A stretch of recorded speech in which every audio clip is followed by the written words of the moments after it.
재난 중에도 내가 소망을 가지면, 내가 고초와 재난 중에도 내가 소망을 가지면, 이런 제목으로 말씀을 드리고자 합니다. 낮에 너무 정말 폭염입니다. 제가 제주 수련회 갈 때는 그 화요일날 하루 종일 비가 왔어요. 그래서 제가 오면서 이 비를 몰고 저 대구로 가려고 생각했는데 비가 꼭 가져오고 말아보세요. 우산을 안 가지고 가서 하루 종일 비를 거의 맞다시피 했는데, 근데 참 이런 폭염 속에도, 더위 속에도 아침 저녁은 바람이 살살 부니까 감사하다 하는 생각을 가집니다. 예레미야 예가는 예레미야의 슬플의 노래 같자, 슬픈 노래입니다. 오늘 읽었던 본문을 우리가 이제 소그룹 시간에도 묵상하지만, 이 본문을 이야기하고 싶은 것은 예레미야 예가는 단지 슬픈 노래로 끝나는 것이 아니라 슬픈 노래를 딛고 소망의 노래로 끝나는 그런 장면이 오늘 본문에 기록되어져 있기 때문에 그렇습니다. 자, 오늘 우리 19절 말씀을 함께 읽어보겠습니다. 내 고초와 재난 곧 숫과 담접을 기억하소서. 이 고초라는 것은 슬고 그리고 해초리 초자입니다. 아주 쓰고 해초리를 맞는다 생각하면 어떤 느낌이에요? 아주 심한 고난, 심한 어려움, 고통, 이것을 고초라고 부릅니다. 재난이라는 것은 재앙제자의 어를 난자입니다. 그러니까 재앙이 오는데 그 오므로서 크게 어려움이 닥치는 것, 생각지 못한, 뜻하지 못한 재앙이 와서 우리에게 큰 어려움을 주는 것을 재난이라고 부릅니다. 그러니까 고초와 재난은 한마디로 말하면 우리가 상상할 수 없는 큰 어려움, 큰 고생, 큰 고통을 말합니다. 그걸 비유하면서 뭐에 비유했느냐 하면 곧 숫과 담접에 비유했습니다. 식물 중에서 가장 쓴 것이 쑥이라면 동물 중에서 가장 내장 가운데 쓴 것이 담접입니다. 이 담자가 쓸개담입니다. 그래서 담접, 또 다른 말로는 쓸개접 이렇게 부릅니다. 그러니까 쑥은 식물 중에서 가장 쓴 것을 말하고, 그리고 담접, 쓸개접은 동물의 내장 중에 가장 쓴 것을 말합니다. 그러니까 이 말은 바로 자신이 고난을 겪었는데, 여러분 쑥과 담접을 입에 대거나 먹으면 어째요? 막 쓴 데다가 치가 떨리고 너무너무 고통스럽잖아요.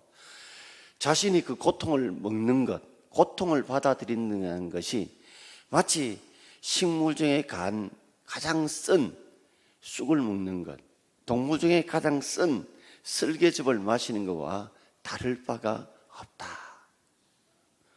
이 말은 바로 유다가 멸망하고 유다 성전이 무너지고 예루살렘 성이 무너지고 성벽이 무너지는 것이, 그리고 많은 백성들이 저 바벨론의 포로로 잡혀가는 상황들이 마치 내게는 큰 고초와 재난과 같고, 이것은 내가 마치 쑥을 먹는 것과 같고 담즙을 마시는 것이 그저 삼킬 수가 없어 막 치가 발라 떨리는 그런 고통을 받다는 겁니다.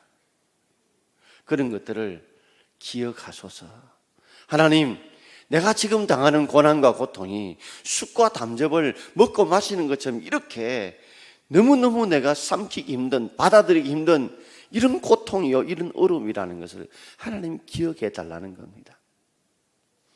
그래서 지금도 유대인들은 티샤 바브라고 하는 날을 그들은 지키고 있습니다. 티샤 바브라는 말은 이 성전이 무너진 날을 기념해서 유대인들이 지키는 절기인데 성경에는 기록되어 있지는 않죠. 근데 이 말은 유대인의 5월달이 아부월이거든요. 아부월. 그리고 9일 되는 날이 티사라고 불러요. 그러니까 9일 5월, 영어식으로 하면 9일 5월, 5월 9일 날이 바로 성전이 무너진 날인데, 그 티샤 바브 날을 성전이 무너진 날로 그들은 기억하면서, 그들이 예루살렘 성이 무너지고 성전이 무너지고 유다가 망했던 그날을 잊지 않고 지금도 티샤 바브 날을 지킵니다. 근데 재밌는 것은 이 5월 9일이라고 하는 유대인 연력에 보면, 그러니까 이때 이 솔로몬 성전이 기원전 주전 586년에 무너졌잖아요. 날짜를 정확하게 몰라요. 그런데 유대인들은 그 날을 유대 원력으로 따진다면 며칠이라고요? 5월 9일입니다. 그런데 또 놀라운 것은 그들이 70년 후에 바벨론에 돌아와 가지고 그들이 다시 무너진 솔로몬 성전처럼 화려하지 않지만 초라하지만 성전을 하나 더 세웠죠. 그 성전이 무슨 성전이죠? 서룹 바벨 성전이지 않습니까? 이 서룹 바벨 성전이 언제 무너졌어요? 그는 주후 AD 70년에 로마의 디도 황제에 의해서 무너졌거든요. 근데도 하필 그날이 며칠이겠습니까? 그렇죠. 그날이 똑같이 5월 9일인 거예요. 이렇게 어떻게 기막힐 수가 있냐는 거예요. 그래서 그들은 5월 9일 날을 티샤 바브 날로 해서 그들의 예루살렘 성전, 하나님을 섬기고 자신의 생명보다 귀하게 여겼던 성전이 무너진 날, 공교롭게도 바빌론에게 무너질 때 기원전 586년도 5월 9일 유대 원력입니다. 그리고 그들이 다시 70년에 돌아와 가지고 다시 스룹바벨 성전을 세웠는데, 그때 기원 후 AD 70년에 로마의 디도 황제에서 스룹바벨 성전이 무너질 때도 하필 나이는 똑같은 며칠? 5월 9일인 거예요. 그래서 그들은 티샤 바브 날로 해서 성전이 무너진 날, 곧 자신들의 나라가 잃고 빼앗긴 그날을, 수치의 날, 추억의 날을 잊지 않기 위해서 그날을 금식하고 회개하고 하나님 앞에 돌이키는 날로 지금도 지키고 있다고 합니다. 우리도 6월 25일 내일 모레가 이제 6.25 전쟁이죠. 또 8월 15일 강복절이죠. 이걸 우리가 기억하는 이유는 많은 사람들이 공휴일이다 이게 아니라, 우리는 그날 왜 우리가 전쟁이 일어났는가, 왜 나라를 빼앗겼는가, 이것을 우리가 깊이 기억하지 않으면 또 다른 과거의 고난과 고통을 반복할 수밖에 없기 때문에 그렇습니다. 자, 오늘 저는 두 가지를 한번 생각해 보려고 합니다. 자, 첫 번째 제목을 우리 함께 읽어보겠으면 좋겠습니다. 우리들의 삶에도 이런 완전한 실패와 고난을 당할 때에 어떤 반응이 나타납니까? 제가 완전한 실패 고난이라고 했어요. 좀 성이 좀 무너진 것이 아니고 완전히 무너지고, 성전이 완전히 무너지고, 성전의 모든 교가 완전히 다 빼앗겨버리고, 그들은 그저 빈민들 외에는 모조리 다 바벨론으로 포로로 잡혀갔습니다. 이것은 완전한 실패요, 완전한 고난과 같아요. 성도들 삶에도 이런 고난과 역경들이 올 수 있죠. 그럴 때 우리들의 반응이 두 가지로 나타납니다. 첫 번째는 육신적인 반응이 있어요. 보통 사람들이, 그리고 우리가 일반적으로 겪는 그런 고난에 대한 반응이죠. 자, 오늘 20절 말씀을 함께 읽어보겠습니다. 내 마음이 그것을 기억하고 내가 낙심이 되오니. 자, 에레미야 선지자는 주전 586년에 바벨론에 의해서 예루살렘 성이 무너지고 성전이 무너지고 성벽이 무너지고, 저도 설만한 똑똑한 사람은 다 바벨론으로 잡혀갔을 때에 그때 그 삶의 현장을 눈으로 지켜보았던 사람입니다. 그 현장에서 눈으로 보며 겪었던 사람이에요. 그러니까 자꾸만 그 마음속에 잔상이 남아있는 거예요.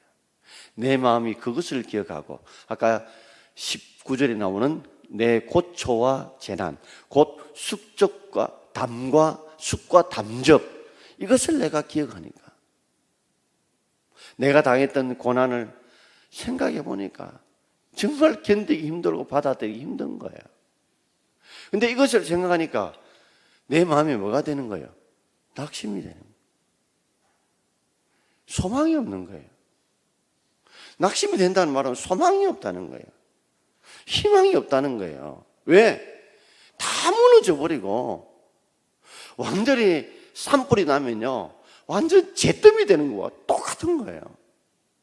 이 상황에서 좀 사람들이라도 있으면 함께 똑똑하고 믿음 있는 사람이 있으면 함께 다시금 나라를 세우고 백성들을 다시 격려할 건데 똑똑하고 쓸만한 사람 다 데려가 버렸어요.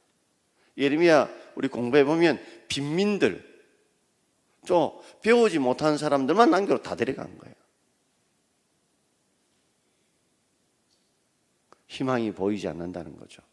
그래서 생각하면 생각할수록, 기억하면 기억할수록 마음에 뭐가 된다고요? 낙심이 되더라. 자, 예레미야가 하나님의 선지자인 이유는 그 다음 반응이 있답니다.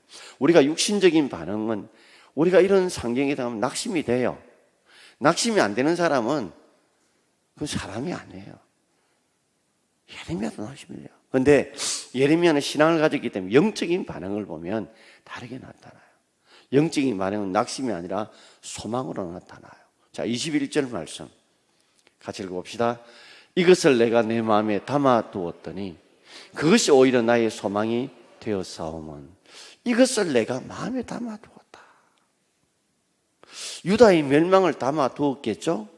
그러면서도 그것만 담아둔 것이 아니라 분명히 하나님께서 70년 후에 유다 백성을 다시 돌이키신다고, 포로로 된 잡힌 자를 다시 돌이킨다고 하나님 말씀해 주셨죠. 그 생각 속에서 내 마음에 깊이 담아두었는데 처음에는 고난과 고통만 바라보니까 낙심이 되는데 뭔가 하나님의 돌아옴에 대한 그런 것을 담아두었더니 그것이 오히려 나에게 뭐가 되었다고요? 낙심이 아니라 오히려 뭐가 되었더라? 소망이 되더라. 제가 담아두었던 것에 대해서는 자, 그 다음 패러그래프의 이야기를 좀 드리고자 합니다. 제가 이 말씀을 좀 어떻게 설명하면 좋을까 고민을 굉장히 많이 하다가 이 생각이 나더라고요. 이런 부패와 발효는 똑같은 화학 반응입니다. 그렇죠? 부패와 발효는 화학 반응이 똑같아요. 다른 점이 있다면, 자, 부패는 음식물이 뭐요? 부패에 갈 때 나쁜 좋지 못한 나쁜 균으로 해서 음식이 뭐요? 시간이 지나가면 어떻게 됩니까? 썩죠. 썩으면서 뭐가 생겨요? 악취가 생겨요. 그리고 그 속에서 뭐가 생깁니까? 독소가 생기죠. 그래서 우리가 식중독 걸림이 뭐예요? 음식을 먹다 보면 그 가운데 뭐가 생기는 거예요? 독이 생기는 거죠. 어제 뉴스 보니까 아이스크림도 시중에 아이스크림을 좀 조심해서 사 먹어야 된다 하는 것 중에 음식이 녹잖아요. 녹으면 그 가운데에 균이 들어가서 자칫 식중독을 일으킬 수 있다는 거예요. 그 김밥 같은 거나 등등 음식도 좀 태양빛에 또 놔놓다가 먹으면 식중독 걸리죠. 왜요? 시간이 지나면 그게 나쁜 균이 들어가서 부패하게 만들어 악취를 내게 되고 나중에는 그것이 인해서 우리로 하여금 몸을 상하게 만들고 병들게 만들고 심하면 죽게 만들죠. 근데 아이스크림에 있는 식중독균은 냄새도 안 나고 악취도 안 난대. 그래서 무섭다고 합니다. 자, 근데 발효는 어때요? 발효는 똑같이 음식이 뭐요? 시간이 지나가면서 썩는 게 아니에요. 그 좋은 균이 들어가서 악취가 아니라 되게 한껏한 냄새는 아니지만 좀 괜찮은 좋은 냄새가 나고, 그리고 시간이 지나면 지날수록 몸에 이로운 유산균이 생기죠. 그래서 그걸 통해서 뭐예요? 우리 몸이 병이 드는 것이 아니라 오히려 더 건강해지는 거죠. 그래서 유산균을 많이 섭취하게 되면 더 오히려 몸이 더 건강해지고 더 오래 살지요. 그래서 김치나 뭐 젓갈이나 또는 뭐 치즈나 뭐 이런 것들 다 이 발효 음식이라고 하잖아요. 여러분, 우리의 삶에도 이렇게 비유하면 어떨까요? 고난과 고초가 어떤 사람에게는 부패하게 만들 수가 있어요. 지금 당하는 고난과 고통을 그 인생에서 생각하면 생각할수록 시간이 지나면 지날수록 그로 하여금 뭐요? 마음을 썩게 만들어요. 삶을 썩게 만들어요. 그런데 어떤 사람은 그 속에 뭐가 생겨요? 발효를 해서 시간이 지나가면 갈수록 오히려 그 속에 좋은 유산균이 생겨가지고 악취가 나는 것이 아니라 좋은 냄새, 향기가 나고 그리고 몸에 좋은 균들이 생겨서 우리를 더 뭐요? 건강하게 만드는 거.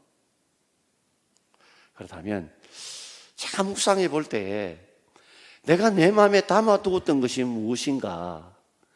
무엇을 담아두었기에 그것이 오히려 나에게 소망이 되었는가?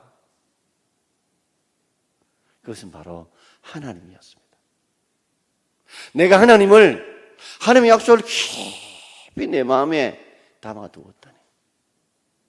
그것이 오히려 내 마음속에 뭐요? 소망이 되더라. 지금 현재 상황 속에 고초와 재난만 보면 나의 인생을, 내 삶을 썩게 만드는 낙심을 만들지만, 그러나 하나님이 어떤 분인가를 내가 깊이 내 마음에 담아두면, 이전 성경에는 회상했다 나오죠. 담아두었더니 그것이 나에게 오히려 소망이 되더라 하는 거예요. 여러분, 지금 여러 가지 힘들고 어려운 환경에 자문들 많으시죠. 참 여러 가지 고난과 고초에 겪는 걸 많습니다. 근데 여러분, 무엇을 여러분 담아두느냐에 따라서 그것이 부패하기도 하고 그것이 반려하기도 해요. 어떤 사람은 그것이 나를 인생을 썩게 만들기도 하고, 어떤 사람은 그것이 무엇을 담아두느냐에 따라서 더 기름지고 더 건강하게 만들 수 있어요. 고통과 고난만 바라보지 마요. 그 속에 하나님을 담아둘 수 있기를 바랍니다. 그분을 담아두시면 오히려 소망을 가질 수 있어요. 자, 두 번째 제목을 우리 함께 읽어보겠습니다. 자, 같이 읽읍시다. 아니, 제가 중간에 도종환 시인 이야기도 했는데 다 건너뛰니까. 자, 같이 읽읍시다. 우리들의 삶에도 예레미야처럼 이런 하나님을 묵상해야 소망을 가지게 됩니다. 우리가 하나님을 내 속에 자꾸 묵상해야, 마음에 담아둬야, 하나님이 어떤 분인가를 내 마음에 담아둬야 오히려 내 마음 속에서 뭐요? 소망을 가질 수 있어요. 예레미야처럼 소망을 가질 수 있다는 거죠. 예레미야가 오늘 묵상했던 하나님은 세 종류의 하나님을 묵상하고 있어요. 세 가지 성분을 가진 하나님을 묵상하는데, 첫 번째 하나님은, 자, 제목 한번 읽어봅시다. 시작. 하나님은 인자와 긍휼이 무궁하신 분이십니다. 인자와 긍휼이 무궁하시다. 오늘 22절 말씀 함께 읽읍시다. 여호와는 인자와 긍휼이 무궁하심으로 우리가 진멸되지 아니함입니다. 인자라는 말은요, 우리 성경을 똑같은 말로는 사랑이란 말로 바꾸어도 틀림이 없어요. 근데 어떤 분이 이 사랑이란 말로 인자를 바꾸기에는 좀 미흡하다 하면서 그럼에도 불구하고의 사랑, 이걸 인자라고 표현했는데 참 그게 참 공감이 되더라고요. 인자는 뭐냐면 우리가 허물과 죄가 많고 사랑받을 만한 가치가 없음에도 불구하고 우리를 사랑해주는 사랑이 바로 인자예요. 또 하나님은 긍휼이라는 말은 어머니의 자궁을 말하거든요. 어머니의 자궁을 말해요. 그러니 어머니 자궁에서 우리를 품으시고 보호하시고 공급해 주시는 긍휼이 그냥 불쌍히만 있는 게 아니에요. 혈자가 피혈자예요. 마음 심자에 피 혈자가 붙어서 혈자가 되거든요. 내 마음으로 피를 준다는 말이에요. 그저 불쌍히 거치는 것이 아니라 그 필요한 것을 공급해 준다는 거예요. 우리 하나님은 어떤 분이냐? 우리가 죄를 지어도 그럼에도 불구하고 우리가 회개하고 돌이키면 주님은 뭐요? 그럼에도 불구하고 우리를 받아주시고 사랑해 주시고, 뿐만 아니라 어머니 자궁처럼 우리를 불쌍히 여겨서 허물과 죄가 많음에도 불구하고 우리를 그래도 품어주시는 그 하나님의 사랑이 뭐하심으로? 무궁하심으로, 끝이 없으므로 우리가 뭐 되지 않는다? 진멸되지 않는다. 그러니 지금 유다가 다 망해도 진멸되지 않는 이유는 70년의 하나님께 우리가 도라고 회개하면 반드시 하나님이 돌이키신다는 하나님의 그럼에도 불구하고 이 사랑인 인자와 우리를 불쌍히 여기시는 그 긍휼이 무궁하심으로 끝이 없기 때문에 우리가 진멸되지 않는다. 그게 그 소망이에요. 누구 때문에 이런 오히려 소망을 가진다고요? 인자와 긍휼이 무궁하신 하나님 때문에. 이건 유대인의 전설입니다. 유대인의 전설 중에 이런 이야기 있어요. 이건 성경 이야기고 유대인의 전설입니다. 사람을 만들 때에 그때 하나님 보좌에 천사들이 몇 명 있었대요. 하나님 물어봤대요. 사람을 만들어야 되겠느냐, 안 만들어야 되느냐. 그래서 첫 번째 정의의 천사에게 물었대요. 사람을 만들어야 되겠나, 안 만들어야 되겠냐 하니까 정의의 천사가 만들면 안 됩니다. 인간들은요, 만들어 놓으면 죄를 짓기 때문에, 정의를 행하지 않기 때문에 만들면 안 됩니다. 그래. 그 옆에 있는 진리의 천사에게 물었대요. 그래. 사람을 만들어야 되겠냐, 안 만들어야 되겠느냐. 만들면 안 됩니다. 그들은요, 하나님 말씀대로 정의대로 살지 않고요, 거짓과 속임수와 이렇게 살아가기 때문에 사람을 만들면 안 돼요 라고 이야기하는 거예요. 그래. 그 다음에 옆에 있는 거룩의 천사에게 물었어요. 그래, 너는 어떻게 생각하노? 저도 사람을 만들면 안 된다고 생각해요. 왜? 이 사람들은요, 하나님도요, 이름을 더럽힐 사람들이에요. 죄를 지어 하나님 이름도 더럽힐 사람, 만들면 안 돼요. 마당 옆에 자비의 천사가 있었어요. 그래, 자비의 천사야, 너는 어떻게 생각하니? 자비의 천사가, 하나님, 설린 인간들을 만들어 죄를 짓고 그들이 정의를 행하지 못하고 진리대로 살지 못하고 거룩하게 살지 못할지라도 제가 그때 그들을 품에 안고 사랑의 음성으로 품고 그들을 주님 앞으로 인도하겠습니다. 그러니 사람을 만드시옵소서. 그래서 우리가 만들어졌답니다. 유대인의 전설은 뭘 말해요? 인간이 얼마나 의는 없나니 하나도 없고 모든 사람이 죄인이라는 걸 보여주면서 하나님의 인자와 긍휼이 얼마나 크신가를 유대인의 전설 가운데 보여주고 있답니다. 여러분, 우리가 여러 가지 힘들고 그럴 때 우리 속에 재난을 자꾸만 기억하면 부패해요. 더 망가집니다. 더 무너집니다. 나는 이것도 못하고 저것도 못하고 이것도 안 되고 저것도 안 되고. 그러나 그 가운데 하나님 묵상해 보십시오. 그럼에도 하나님 품에 달려가면, 그럼에도 불구하고 사랑해 주시고, 그럼에도 불구하고 품어주시는 인자와 긍휼 무궁한 분 때문에 우리가 진멸되지 않을 줄 믿습니다. 자, 두 번째 하나님 한번 같이 읽어봅시다. 하나님은 성실하신 분이십니다. 자, 오늘 23절 말씀 함께 읽어봅시다. 23절입니다. 이것들이 아침마다 새로우니 주의 성실하심이 거듭소이다. 하나님의 인자와 긍휼이 무궁하다는 것을 아침마다 주님이 새롭게 보여준다는 거야.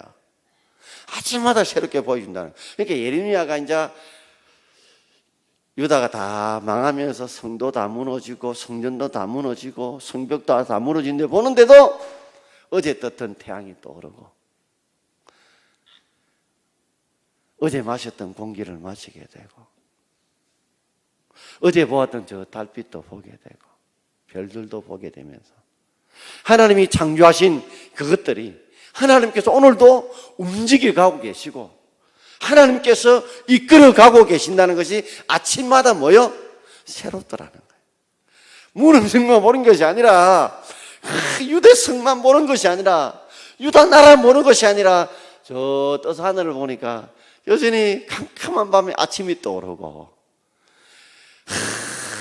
저 붉은 태양이 떠오르면서 그 내가 호흡하는 공기들이 그러면서 저 산에들은 그저 물이 흘러가면서 꽃들이 피고 그 속에 새들도 짖어지면서 달빛도 여전히 어제 달빛이 오늘도 있는 걸 보면서 여호와의 인자와 긍휼이 마다하고 아침마다 뭐요?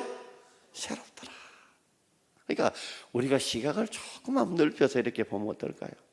사람들이 내가 지금 고난과 역경에 참 그것만 다 보이거든요. 근데 보시면 하나님이 오늘도 얼마나 일을 하고 계시는가. 아침마다 새로운 일을 행하고 계신 걸 생각하니까 주의 성실이 뭐라고요? 크도소이다. 할렐루야. 주의 성실, 아주 열심히 일하심이 정말 크시구나. 이 말은 뭐예요?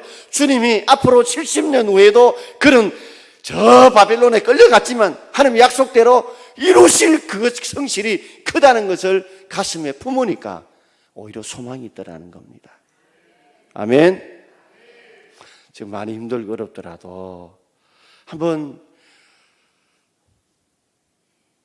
세상이 다 많은가 죽는 것 같이 보여도 오늘도 태양이 떠오르고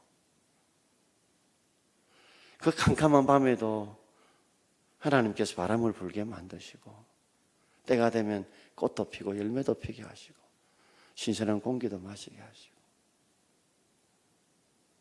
그래서 이 성실이라는 말은 우리가 신학적으로 보면 신실하다는 말이에요. 믿을 신, 열매실. 우리가 믿는 것에서 믿는 자에게 열매를 맺어주시는 분, 이런 뜻이죠. 찬송가 393장에 보면 1절에 뭐예요? 오 신실하신 주 내 아버지여 늘 함께 계시니 두려움네. 그 사랑 편치 않고 날 지키시며 어제나 오늘이나 뭐요?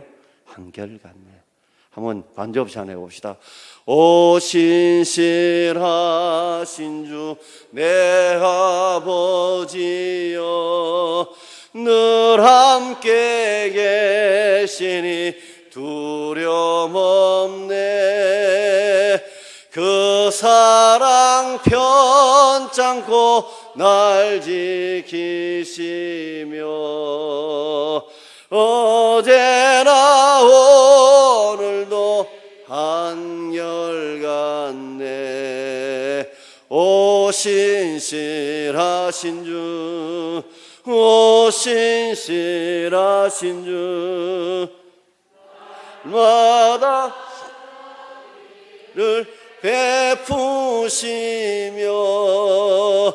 이려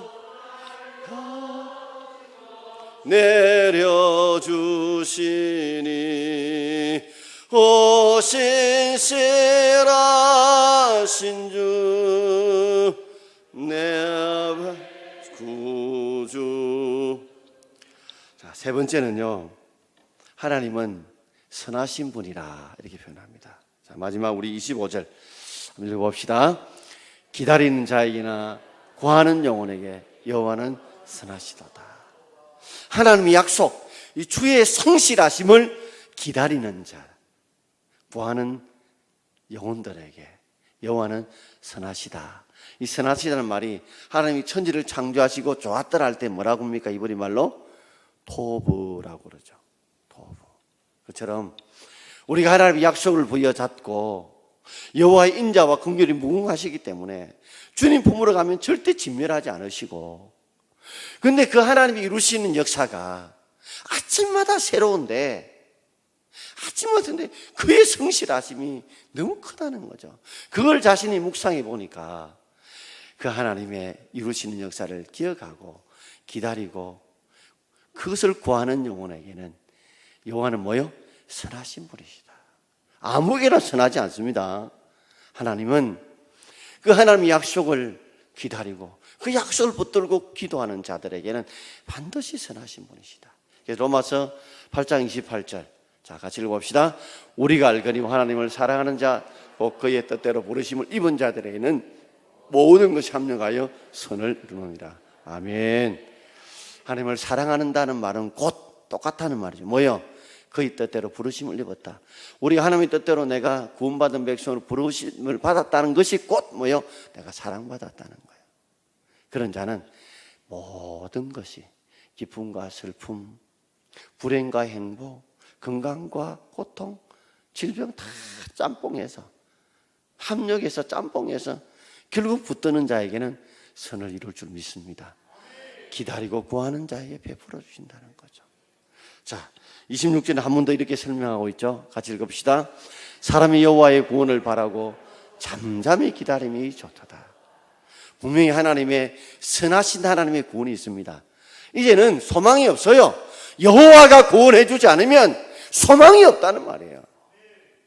자기 힘으로는, 자기 능력으로는 소망이 없어요.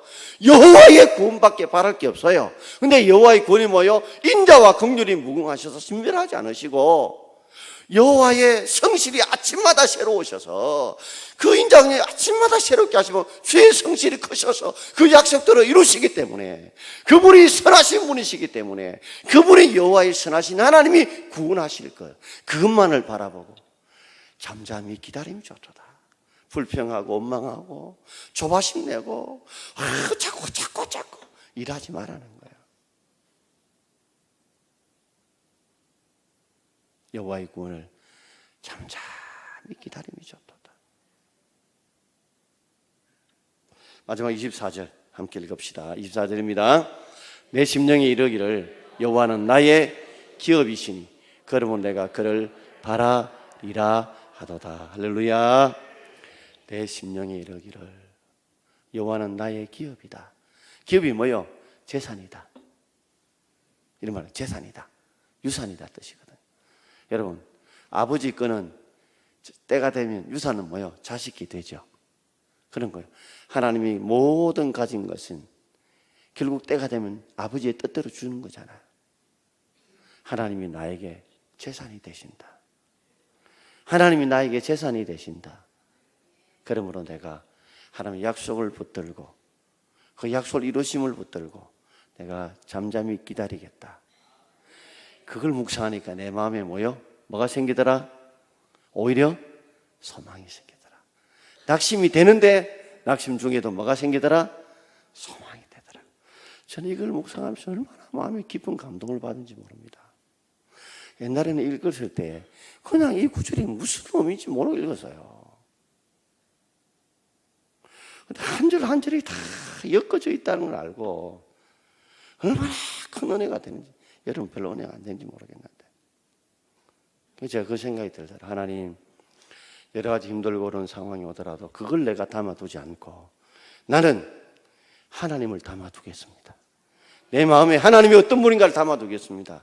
인자와 긍휼이 무궁하심으로 진멸하지 않는 하나님을 내 마음에 담아두겠고, 그것이 아침마다 새로우니 주의 성실함이 크신 하나님을 내 마음에 담아둘겠고, 그리고 그것을 이루시는 선하신 하나님, 그 선하시는 여호와의 구원하심을 내가 바라보고 내가 조급하지 않고 잠잠히 기다리며 기도하며 내가 나아가겠습니다. 오늘 여러분들도 이 말씀을 여기 졸면서 듣는 분도 계시고 몇몇 분이 그걸 보이네요. 저게 네, 한번 꼭 인터넷에 가서 홈페이지 같이 한번 들어보시면서 뭘 담아둬야 될 거냐? 부패냐 발효냐? 어느 걸 택할 거예요? 부패냐 발효냐? 그 고통만 생각하면 부패가 됩니다, 여러분. 하나님을 담아두면 발효가 돼요. 어느 걸 담아둘 거예요? 무엇을 기억할 거예요? 고초와 재난만 기억할 거예요? 아니면 하나님만 기억할 거예요? 그것이 여러분의 인생을 좌우하게 됩니다. 오늘 이 나라가 여러 가지, 내일이면 저 동성로에서 교회 축제도 하고 지금 얼마나 가뭄이 극심합니까? 그럼에도 불구하고 저는 오히려 소망을 가집니다. 왜요? 우리 하나님 앞에 믿는 자들이 회개하고 돌이키고 주님 앞에 바로 선다면 반드시 그 하나님께서, 인자와 긍휼이 무궁하신 하나님이 우리를 진멸하지 않게 하실 것이고, 이 가뭄에서 절대 진멸하지 않게 하실 것이고, 아침마다 새로운 증거를 보여주잖아요. 날마다 새롭게 하잖아요. 주의 크신 성실하심이 크신 그 하나님을 우리가 묵상하면서 선하신 그분이 여호와의 구원하심 우리에게 반드시 일으켜 줄 때, 그 소망을 담을 때 반드시 여러분 인생은 부패가 아니라 뭐라고요? 발효하게 됩니다. 그런 소망으로 살아가는 저와 여러분 되기를 주의 이름으로 축원드립니다. 아멘. 우리 찬송하겠습니다.